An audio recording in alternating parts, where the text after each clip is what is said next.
Madam Speaker, I just want to go back to what the member for Port of Spain North St. Anne's West, when we refer to the Estate Police Association, Madam Speaker.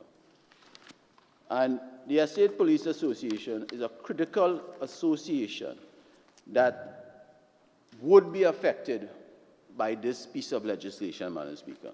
And that is why they took the time and care to submit a 50-page document, Madam Speaker. And if one was to go through this document, which I did,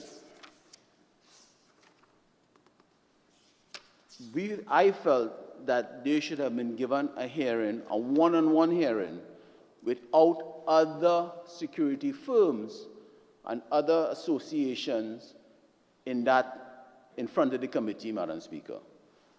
Because there are a different kind of association, a different kind of situation as compared to the private security owners, Madam Speaker. And they had made several recommendations. And while they would have submitted it in writing, it would have been nice to be able to discuss it with them, one-on-one with the committee. And I think they would have felt happy in doing that, Madam Speaker. Madam Speaker, when the member for Oropouche East was talking about members of the board, the makeup, the composition of the board, some of the recommendations by the EPA of the different type of individuals they would have liked to see the composition of the board. They mentioned it is proposed, and I quote here on page 13 of their document, it is proposed that the constitution of the statutory board be amended to include a suitably qualified person from the Occupational Safety and Health Authority, Madam Speaker. And the member of each had mentioned that, but he was chastised for mentioning something like that by the member for Port of Spain North St. Anne's West.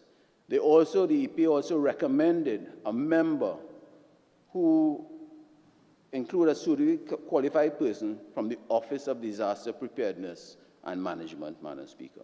They also mentioned and recommended that they also have sitting on that board a qualified person from the Equal Opportunity Commission. And I think if I try to understand why they would want a member on that from the Equal Opportunity Commission to sit on that powerful board, Madam Speaker, is to bring equality and fairness to the security guards, the security men and women who would have been under the ambit and the watch and license by the board, Madam Speaker. They also had mentioned that it's proposed that the Constitution of the Territory will be amended to include a representative from JTUM, Joint Trade Union Movement, and a representative from the National Trade Union Center. So Madam Speaker, they were looking at a holistic composition of boards from all walks throughout Trinidad and Tobago, walks of life, profession, etc., Madam Speaker. And it would have been nice to have them in front of us to hear and be able to discuss with them, Madam Speaker, their concerns. Now, Madam Speaker, they did a very comprehensive clause-by-clause analysis of the bill and their concerns. And one of their major concerns was the protection of the workers, the protection of the security men and women of this country that would have fallen under this new piece of legislation, Madam Speaker.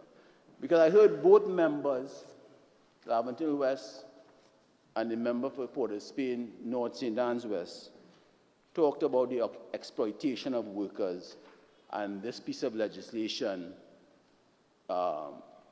supposed to protect them.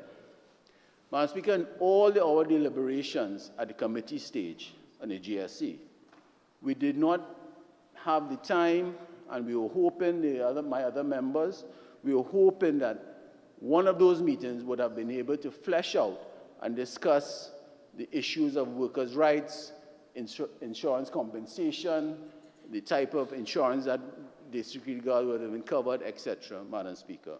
And that did not happen, Madam Speaker.